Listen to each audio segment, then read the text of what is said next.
My finger was bleeding, so I was trying to mess with that. Oh, your finger. My your finger. finger. Your finger. Ow! Well, 'cause now Ron your hurt my back's gonna hurt. fingy. You just pulled me. You're not even gonna Charlie bit me. Oh no, I went with the Ron hurt my fingy. Just like when don't Tom hurts his understand. finger bowling. Yeah. Son, Yeah. have some respect for yourself, son. There are people watching. All right, and away we go. What's ever? God, it happened again. The arsonist had oddly shaped feet. Okay. What's up, everybody? Welcome to the Outcast Haven podcast for special episode number 20. We are doing DBS tonight. We're doing a special fusion. I'm going to call it the Fusion Dance podcast. What is this? I'm doing it myself. Solo fusion dance. Tara. I did it at the wrong angle. I don't know what you fuse into when you. I did it successfully. I fused into myself.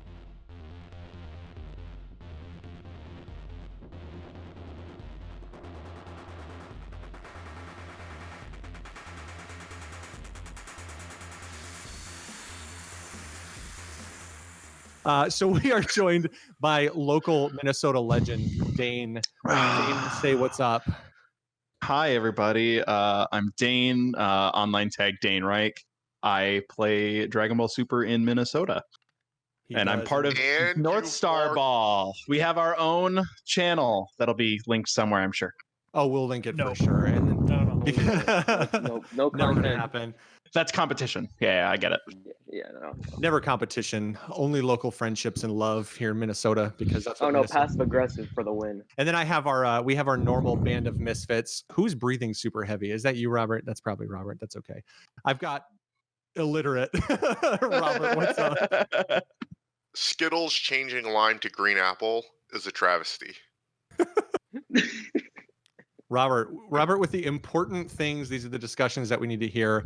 We have the ever talkative Bergie until he goes on camera. What do you mean? And then our Dane, aka Nichols, which I will try to call him tonight. So there's not confusion when I ask someone to speak. There's how many Danes in the world, and I know there has to be two playing DBS in the Twin Cities Metro. It's fine. Yeah, we have like what, realistically 45, 50 average players in Minnesota, and two of them are named Dane. Yeah. All right, so let's jump into it. We asked Dane on because we had a tournament this weekend, and we had some good results from Dane and from Robert. So let's just hear about your guys' results. Dane, what did you play? How did you do? I played Super Saiyan 3 Reboot. Playing super defensively. I went 5-1, only losing round 2 or 3 to Teen Gohan. Very Because, important, though. Gohan. I avenged you, Dane. No, that actually made me worse because my opponent's win percentage was crap. I like when you went and look at like all the 5-1s, my opponent's win percentage was like 47. It was really bad. Only Dane would be like, why did you beat the guy who beat me? Well, that's the thing. Well, that's the thing though, is that because of the way Swiss works, right? Like if there was a quote unquote like top 8 as opposed to top 16, even though you and I I think there was only the 2 501s and then 1 60, and then the rest were 5-1s. So there's 7 people have the exact same record. I can't control who you put in front of me, but we had the same record, and then you made it because you got paired randomly against the better people, I guess. Don't get us started on strength. Swiss is a cruel mistress because sometimes you like end with a really good record, and then you look back and it's like, why did 3 of my opponents drop when I beat them? They were like, I was their first loss. They're like 2-1, but they decided, I don't want to play anymore. I played my 3 rounds. Like, come on, man, play for me. If you're not playing for you, play for me. So yes, the big problem with Swiss really is just that like anybody could have the exact same record, but then random pairings, completely random. Especially like it's always the first 2 rounds that like really hurt you because that's when it's like anybody can get their first round win and anybody could be your first round opponent. So like, yeah, if you lose to Marcel Russell in the first round, oh well, cool, win out from there. But then your next opponent is someone who lost their first round, and so their win record is worse. Mm-hmm. But like it doesn't really matter But at the end of the day, you go 5-1 and tie with 12 other people, but get 7 spots worse or miss out on really big prizing like I did in Chicago, getting 17th. But just for, Dane, we're newer to the Dragon Ball scene, and we've played other games that had strength of schedule and things like that. But the format with the online tournaments and the way that they're kind of rating people is the same as if we were live, right? They're using kind of the same programs and the same way of sorting it out. So yeah. So if any of you played the Gen Con events, I'm pretty sure everyone here played at least one, right? So they saw like that green screen. That's what Bandai had been officially using. That was the official program they used for their Swiss organization. And really, it's the exact same, just no top cut, so no chance to like fix your opponent's win-loss after that. Right. Yeah, it's tough because like when you play someone in Swiss, I think to your point, usually once you hit round 3 or 4, the people that you're playing are probably closer to the trajectory you would like to be on if you're winning. Whereas in round 1 and 2, it's so random that you could play someone in round 2 in a 1-0 game that they just had a bye in the first round, and it's because it's completely random. The system has nothing to pair off of yet. So you play them, right? They go 1-1, then they go 1-2, then they drop. And then basically their strength of schedule is absolutely horrible because even the win they got is free. So it's just that's rough and that's hard. So Robert, what about you? How was your what were your results on Saturday? I went 5-1 as well. I also lost. I played Gohan twice. I lost my third round against Reboot Gohan. I had some technical difficulties. My demon spawn children kicked the router at 1:59 before the round started and threw me completely on tilt. Not to say, I mean, the guy won with Reboot Gohan. That's cool, but I'm still salty about my kids. But in your defense, like you were telling me afterwards, it's like you forgot to draw for turn, you forgot to draw after your burst on Vegeks. You were on tilt. Like you were making mistakes that you do not normally make. So that round didn't go well for me. But again, I redeemed myself, and I thought I avenged my Minnesotan brother when I beat Gohan the second time, only to find out that he's like, "Why'd you got to do that? Why'd you do that?" Well, it really is it's entirely Swiss. Like, I'm so happy that you got the win, because if you went 4-2, I'm happier that we both went 5-1. I just wish you could have beaten somebody else. I think it's funny because, right, like Gohan falls in that category of a deck where either you play it or you hate it. There's kind of like not really an in-between where people are like, no, it's totally fine. Especially in a world where, because of webcams, like 90% of tournaments are online, so they're best of ones. So as a result, it makes the deck feel even more oppressive, because when you sit across from it, you're like, cool, I either draw the negates or I lose. That's it. Like there's no world where I can side in my tech for Gohan, or those 2 extra negates I put in to make sure they happen, or it feels so bad. Like it feels so bad to sit down across from it. Yeah, it's really neat. I had 18 negates and I didn't see one, so I guess that wasn't enough. 4, and I got 1. So hey, I will say, as a Vegeks player, I don't hate Gohan as much as I feel like if I was a mid-range player, just because Vegeks is doing very, very similar stuff. And you get to clap back faster. Like when you clap back, it's like already like 4 swings. When I clap back, it's like my leader swing, draw a card. Yeah. So your leader swing becomes 20. I legitimately feel that Vegeks is as degenerate. So I'm just gonna, take some shots for Team Gohan, and I don't know, man. Yeah. If it weren't for Feet Kamehameha, I could agree with you. But Feet Kamehameha, man, it doesn't matter. If it's Crit Frieza, that's 10 less, and it's an off color. Oh yeah. I literally told him on that thing where it was like, Gohan players, I'm with you in spirit. Get out of here, Robert. Leave this call. Also, there's something to be said for the fact, right, that Crit Frieza or Crit Nemba specifies like an energy requirement. Like if Feet Kamehameha said that you couldn't play it until you had 3 energy, that card would feel way less bad. But the fact that it's like, I'll charge an energy and they're like, okay, feet 15 triple crit, and you're like, what? 45. Well, because Thank and then God you can't Sounds like Kamehameha. that one. if you go Yeah. first. Yeah, It's so bad. it feels bad, but It's pretty rough. so Dane, this was your first webcam event, right? We've all played quite a few, but what was your experience like as Web? far as the interaction with Yeah, I think it webcam? was. Yeah, it was my first webcam. So other than like Discord being completely unreliable as usual, it was generally pretty good. Like people are pretty nice, people are pretty chill. If anything, the biggest issue is just like it's all the micro things that you don't think about until you're playing a webcam. A card that you're not like super familiar with, or you need to make sure that like a card reads a certain way for a specific interaction. You have to have them like verbatim read it to you rather than just, hey, can I see that card? And in 3 seconds you're done. You have to wait 12 seconds for them to read the whole thing. And then drop area. Oh man, that was the worst. Yeah. When I was sitting there playing against the Vijx player and he had like a 30 card drop in warp, and I'm like, okay, I need to see how many power bursts are gone. I need to see how many Supreme Kais are gone, how many everything is gone, so I can calculate if I can kill here. And he's just like, yeah, okay. And just lays out the whole like 40 card discard pile in warp and like and then one in energy. And I'm like, all right, great. Glad that just took 6 minutes. That's true. I actually had to do that, and I was like, hold on while I push my entire board to the side. It's so bad. Let's line it up a little bit.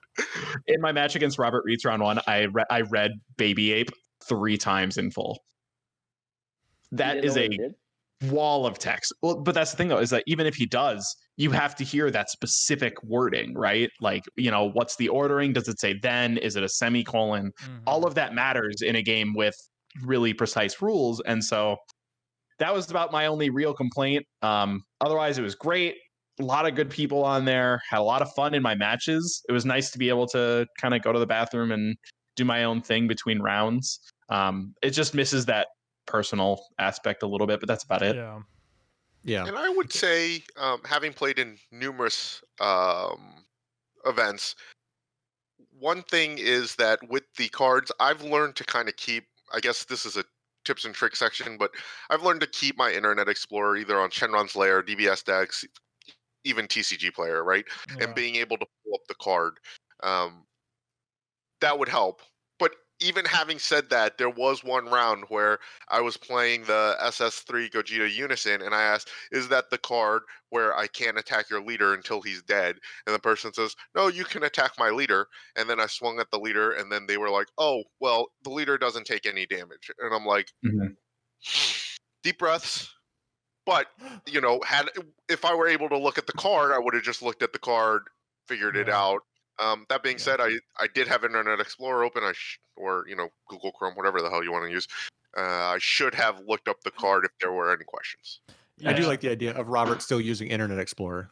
Yeah, It's very 2009 Firefox.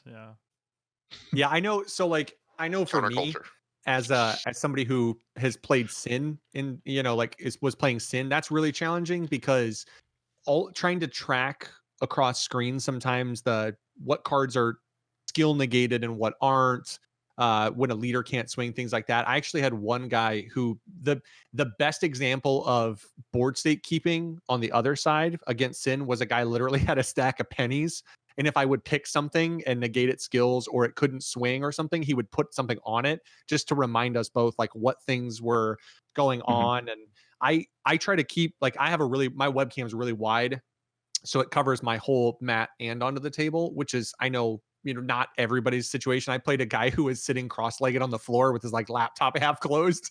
I also played someone like that.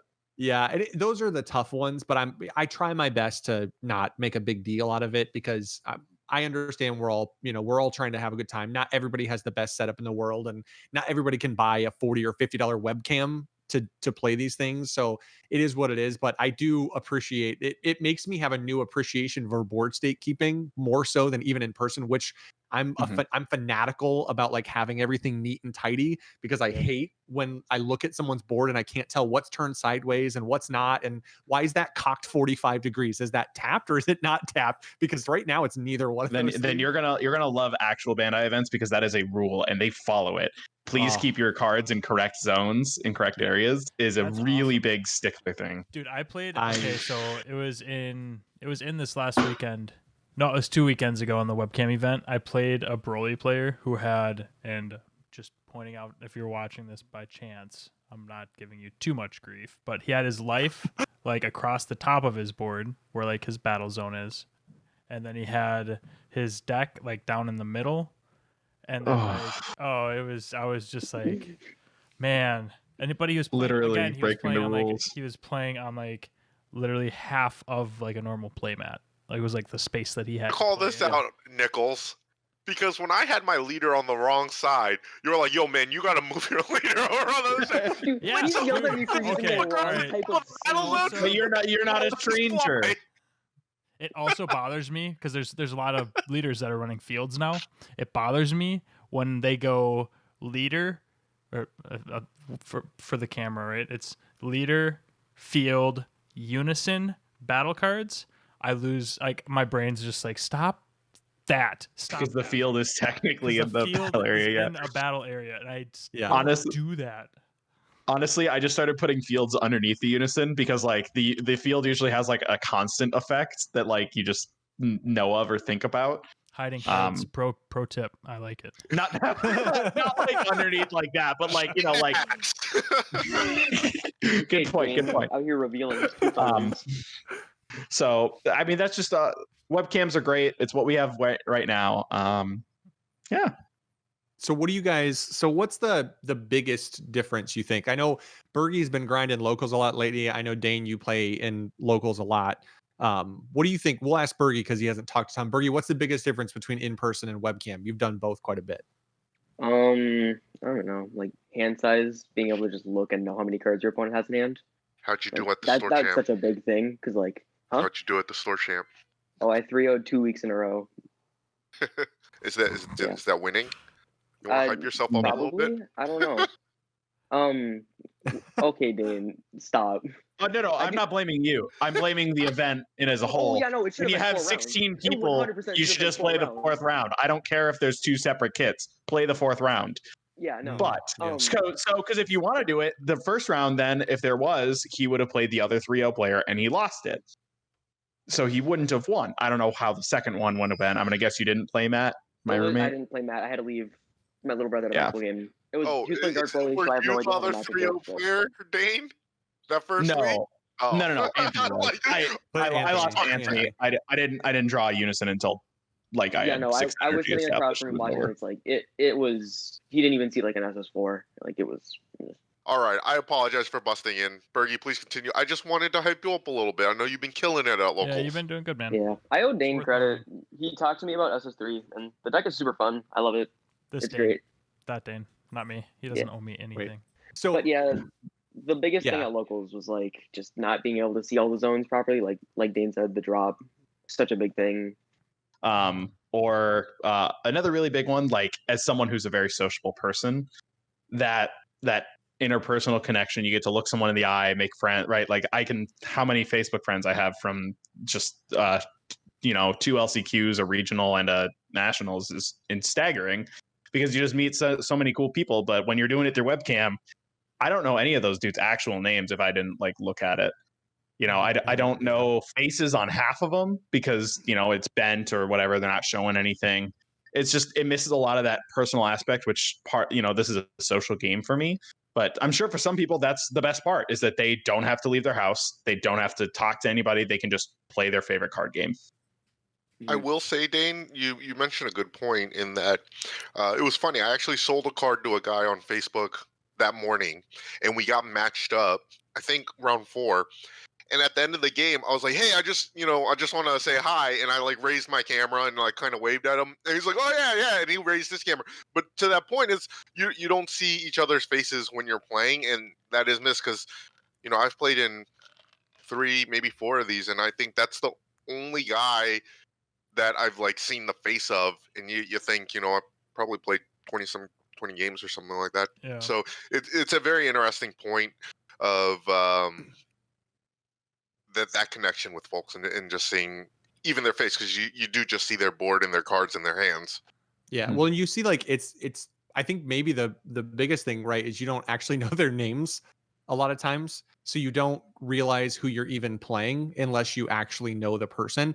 I know I played a guy named Carlos, and it was funny because I bought cards from him the next day, but I didn't realize it was the guy I played. He played Dark Broly. He finished like 4th in the tournament. I finished 6th, and we played each other in round 5, but I didn't realize it was him until he did his profile on Joey's channel on Crossworld, and I saw his name, and I was like, wait, okay, got it. Okay. Like, I put all the pieces together, and it's weird. Like, I definitely know, for us, the rest of us in here, literally our friendships were forged in the fires of Star Wars Destiny. And, we're all friends because of that game and because we met each other playing it. And to your point, Dane, I think playing these games is definitely hugely personal. And that's probably the biggest negative to the webcam events, is that you can kind of get over a lot of things, but it is weird not to have the personal interaction of sitting down and laughing and joking with people before. And I mean, I had conversations with guys, but to your point and Robert's point, like, I never saw any of their faces, so I don't know what any of them look like, because you could see them at an event in the future. You'll have no clue. Yeah, No idea. exactly. Yeah, I'll be missing the finals for the webcam event probably to go to a Dragon Ball Super player's wedding. So really, it just is super fun and personal. Yeah, I mean, I have Facebook friends from all over the world, thanks to Destiny and Flesh and Blood, the other game we play. We got a bunch of Dane and I, Dane Nichols. We're in a group chat with a bunch of guys from Australia, and we literally get on randomly and play when our time zones match up just enough to like catch an afternoon game for us and an early morning game for them before work. We'll catch a midday game for us, and it's really fun. And I think that's, that not having the personal aspect is definitely a little bit of a bummer. What do you guys think are some of the positives to the webcam events? Anybody can play. Absolutely anybody can play. I just from like in Minnesota's group, the people that have traveled, it's typically been you guys would know it as the Dreamers crowd, right? Would be like me, Grant, Anthony, Jake, Matt. Yep. We've all traveled to everything. We went to LCQs, we all went to Nats, and then we went to Chicago. And we were planning a Virginia regional and Dallas regional for this year, as well as Worlds and Nats. But all of that got canceled. But now there's people in Minnesota that I had no clue were going to be able to play in any sort of online event or go to anything. And they all got to play. Everyone got to play. You guys all got to play. Bergie got to play. Bergie can't just like travel on. He can't just take a Friday off and go to Chicago every couple months. Bergie's parents took him to Gen Con to play Star Wars Destiny. Okay, that's so in good. response to that, I won a science fair and made some money off of that, which we used for the trip. That was the only reason we went. I mean, but still, right? It's not, that's the thing, though, is that for the parents, it's not actually the money. The money isn't the problem. Yeah. It's the fact that your parents have to like, all right, Berg, you're going to take 2 days off of school. We're going to take the Monday off, and then I'm going to commit to driving 13 hours to Indiana. Yeah. Bergie, go thank your parents. Go give them a hug from us, all right? Right now? Right now. I wish at the end you could do it. And then also tell Matt he needs to make smoked wings, and we're coming over next weekend. Yeah, we need to do that still. We still need to do like that tournament thing again. That was so much fun. I'll come over. You live within like driving distance. To your point, absolutely. I love that everyone can play. And I've seen a couple of jank decks. If anybody's new and they're listening to this, I would encourage them to sign up for the tournaments and get on and just play. A lot of times, if I'm playing against decks that I've never played before, because what was it? Trader Dende was before my time. And this was 2 tournaments ago.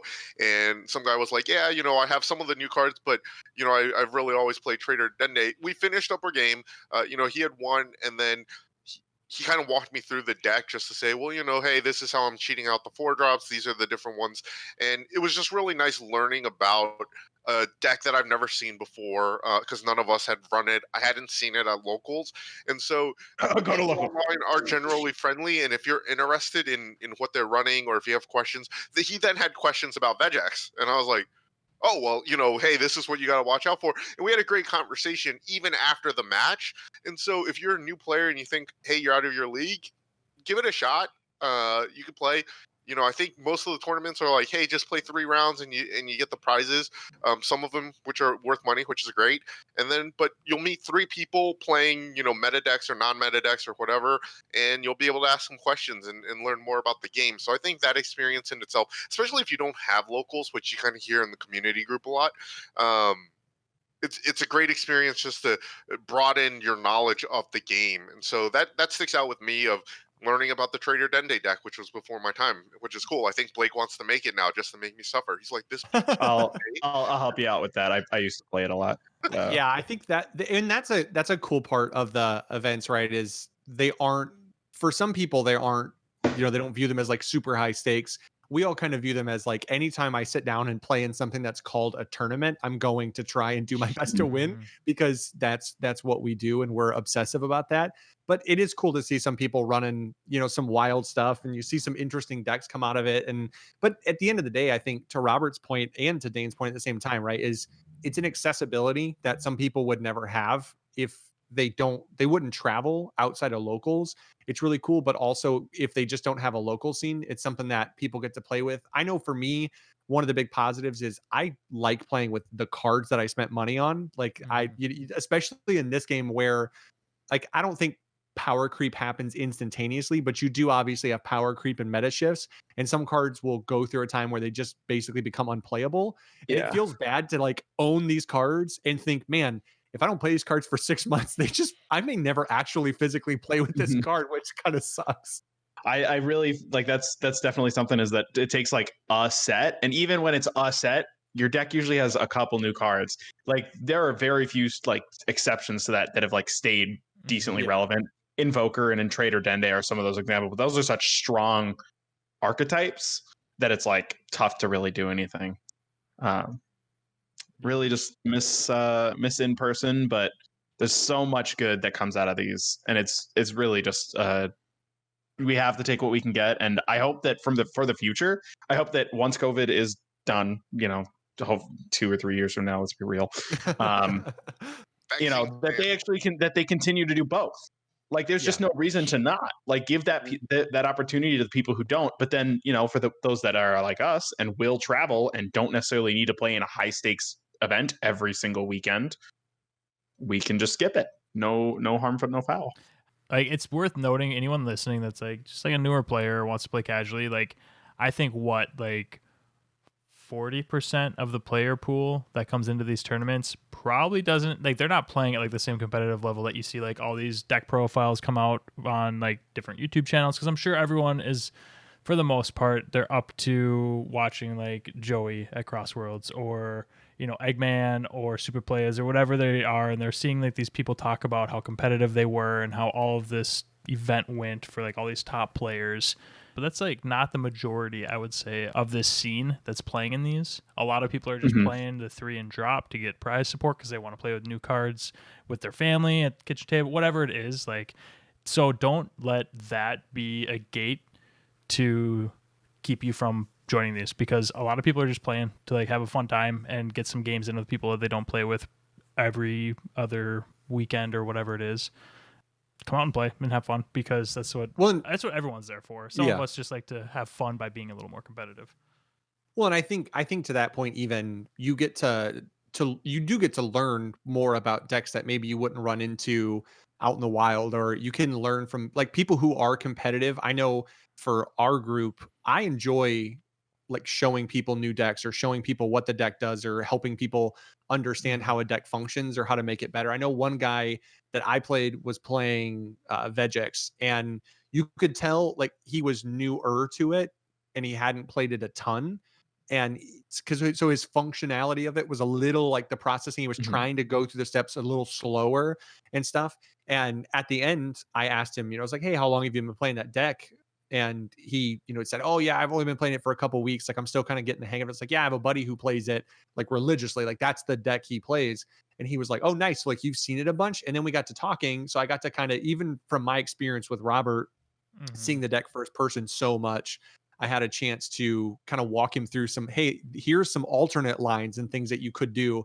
Now that I've beat you, here's some alternate lines that you could have used to beat me back, but you didn't. The amount of crosstalk is super impressive. Definitely learned how to be an aggro player through osmosis with Matt. I won the last Store Champs 4-0 with Zamasu because it's an aggro deck because I just turn cards to the right. Discriminately. Yeah. Now, Dane, I have a question. Sure. So we've kind of covered this. So many people, you see it all the time, are like, oh, webcam events are invalid. Everybody's cheating. You all just cheat all the time. This is invalid. You people aren't skilled. Do you think that's true? Because I remember there was a time. I plead the fifth. So I personally think that webcams are really easy, like have a really big flaw of being easiest to cheat in. Maybe more than any other event. I mean, heck, right? I disconnected for some of them were like a second and a half, like literally immediately rebooted back in the game, like camera loaded everything. But that is enough time for someone to boop, baby on top of my deck. Or, right, you can't always see people's hands because there's only so much space on their camera, especially when it's like a laptop flipped over like mine was. There were times where my hand was off camera slightly. I could have, by all means, I could have had my roommate come in and like slide baby hatch into my hand every turn. And it's like, that's so ridiculous. And, Blake had his infamous moment, which I don't know if you guys talked about it. I don't think I heard it on a different podcast. Yeah, we talked about it last week, I'm pretty sure. Yeah, just a little bit. But it's just like there's so much that's possible. Even if people aren't actually doing it, it gives me a bad vibe. So I would prefer that Bandai, if moving forward, when they have a higher stakes ones, that they use untap and then keep the more casual ones to whatever, and that's fine. How do you feel about the fact that like there's programs and like there's definitely ways to just like see your opponent's hand using web apps so or using it's definitely getting better. You mean like in untap? Yeah, that is. Yeah. I'll agree that that's also a problem, but at least then it takes a lot more work. If anything, it's like it's an ease of access thing versus amount of work for amount of knowledge, right? Like you can like stack your deck, like literally stack your deck in untap if you know how to do it. But the amount of time that it takes, and you have to understand how code works and know how all of this works, very different. As for skill level, yes, it is slightly lower than that of like a regular regional. But it's the same thing. Like you come across someone who's like clearly like they know their stuff. They're trying to play like their absolute best. But then you're still going to have a random round where my last round was Skillless Gohan 4-1. He was playing Skillless Gohan, and it was like the actual like yellow package. But that happens at regular events too. My round 5 at Chicago Regionals was Janemba when Janemba was like way out of the meta. I mean, I think the key with webcam events is you probably at the end of the day, right? Like most of the people who top probably deserve it because they probably got there via the right way. They probably were playing well and they're good players, and you see a lot of that. And you see a lot of known names hit the top, and that's obviously they're there because they're good players. I think, even beyond that, like to that point, the invitational even more is a valid thing because those are players who earned an invite and then now are playing other players who earned an invite. So that the chances that they're cheating are slim to none because they're probably there. Because I think that's the key, right? Is at the end of the day, like you have to live with yourself and you want to represent yourself well. And like, I don't want there to ever be a question. Like when I set up my webcam, I go way out of the way to make sure I'm like, I have my webcam. Like I won't even shrink in Discord. You can kind of like shrink their screen and shrink yours and make theirs big. I don't even do that because I want to see my screen as much as I see theirs, so I can make sure my hands are in the picture as best I can. I don't want to dip my cards off screen and back in. I want no questions as to whether or not I, as a player, did everything the right way.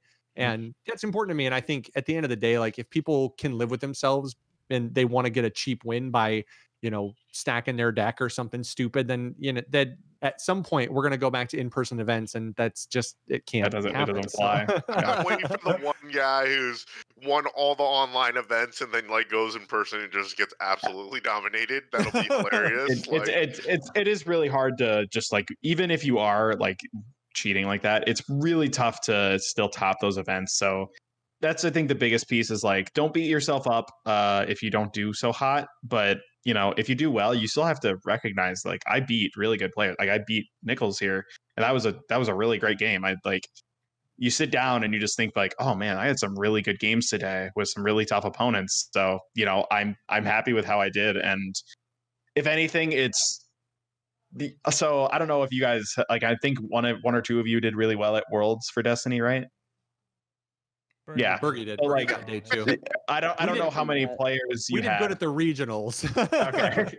But like, so like that like instant fame of like everyone in the room is like trying to get your deck profile and like trying to get that interview is such a good feeling of like, oh, I really want to do that. And so like Blake, I'm sure when he got that message from Joey, was like, oh yeah, I'm going on Crossworlds, right? Like, yeah. it's like a nice little ego boost to like reaffirm that you did well.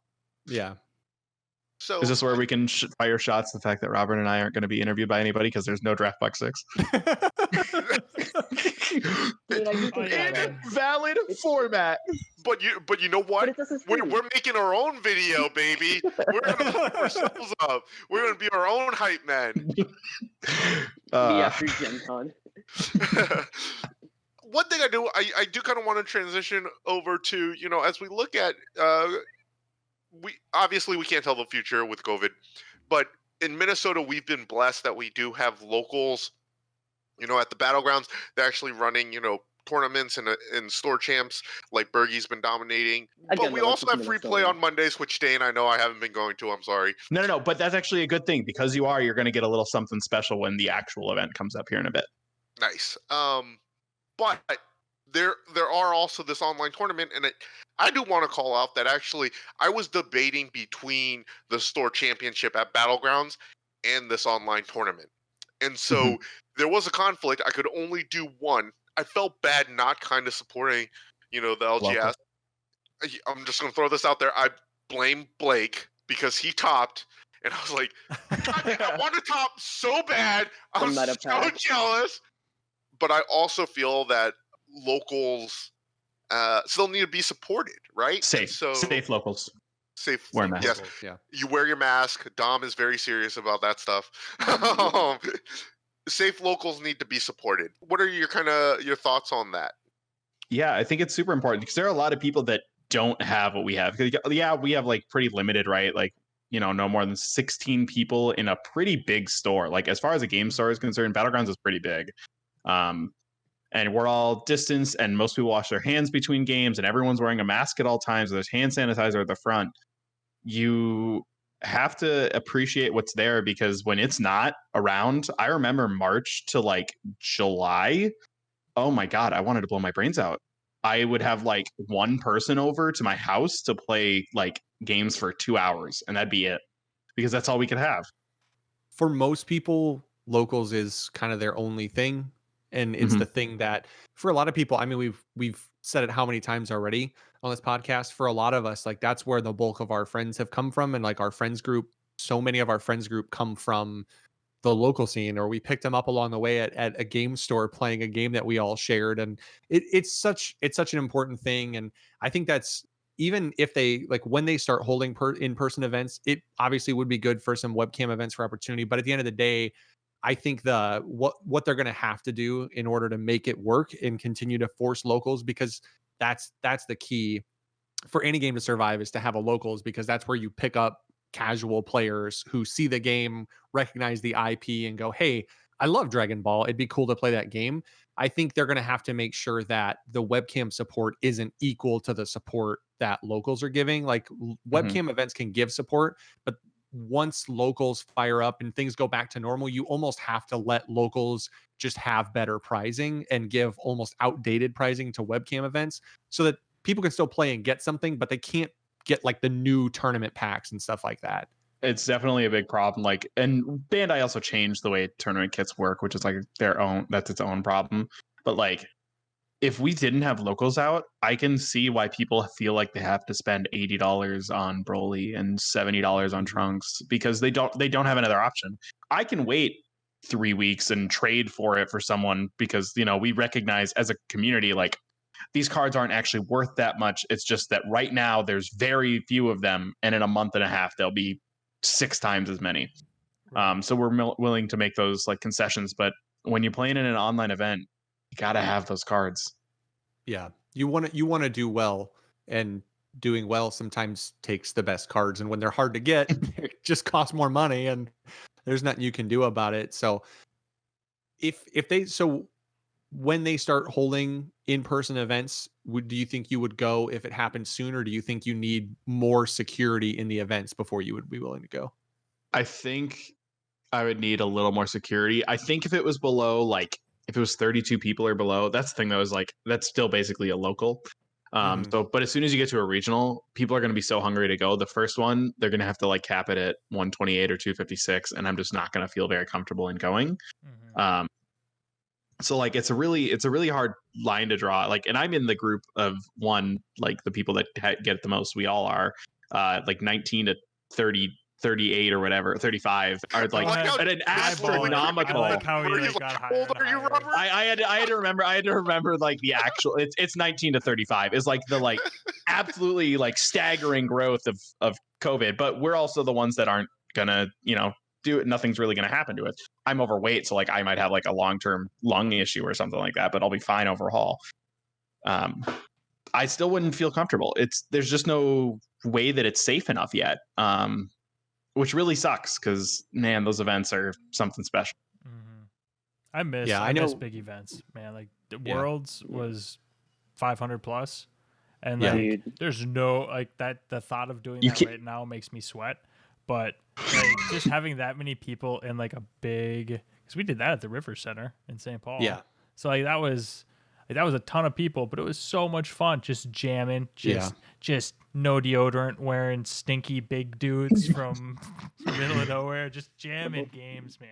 Thought of another plus to webcams. Yeah, no one can smell. I will say like that's probably the thing that you miss most is really those. I think people who've never been to one, this is definitely an opportunity, right, to encourage, like, once they're back and they are safe and everything can go back to normal. Like, if you have an just go. Like, there is nothing so fun, like those experiences. When we played Star Wars Destiny Worlds, it was like 500 plus Star Wars Destiny players and then like hundreds of X-Wing players. And I just remember being in that room, and there's just something about that energy and all these people who just love this game so much that they're most of them giving up time off. They're traveling for it. They're spending tons of money to be there. It's just so cool, and it's so much fun. And I'm happy that we have a substitute in webcam events, but I definitely am excited for the day you can go, because there's also something to be said about your group, right? Like, I'm excited to go because I know not only our squad is going to go, but other Minnesotans will go, and we can all go together and we can hang out at the event. We can play games together and we can go out to eat together, and you just get to know each other better. You're just spending tons of time together hanging out, and it's those are exciting. Like, that's exciting to do. And, I'm pumped for those moments, but for now we'll do what we can. Yep. All right. Well, Dane, thank you for joining us. We appreciate you coming and hanging out with us. We will definitely link your channel in the description so people can go check it out, like and subscribe. If you haven't liked and subscribed, like and subscribe to ours. We would appreciate that. But then definitely go directly to the link for theirs and like and subscribe theirs, because people in the Midwest can play Dragon Ball Super. It's a true thing. And we're trying to prove it. We don't need you to believe us other than hopefully results speak for themselves, and you can listen to our opinions, and we think they're okay. Sometimes they're hot fire, and sometimes they're hot garbage. But that's the fun of us. It's like a roller coaster. It's like, they're always hot. What kind of hot? I don't know. We'll find out in a couple months. For anyone that will be heading over there, a lot of the times you can find card reviews. Specifically, every time that there's new reveals, we go a lot more in depth than, say, someone like Crossworlds or Superplaya does on the new stuff. So I recently went back and listened to all of them, and those of you that have like work from home, do this. Listen to my crap takes. I said that Vegex was going to be like okay, because I was thinking like it was going to be a super mid-range deck that could just do this, and then like eventually it just got to a point where every other deck plus ones, and they're like, play 4 cards, draw 1, and then double strike, and then draw 2 more. And watch my deck profile on Outcast channel talking about how by turn 2 we're going to burst 25 cards and literally have all our free plays on the board, and it's amazing. So yeah, if you're looking for the deck profile for Robert's deck on how to consistently win turn 2 to 3 with Vegex and make people super mega sad, it'll be on the channel here in the next. It should be on the channel by the time this goes up. So go back and listen to it. Otherwise, go check out our boys, Dane and Dom. And thanks for joining us, guys. Like and subscribe. Thanks for coming. Awesome. Thank you. Peace. Bye, guys.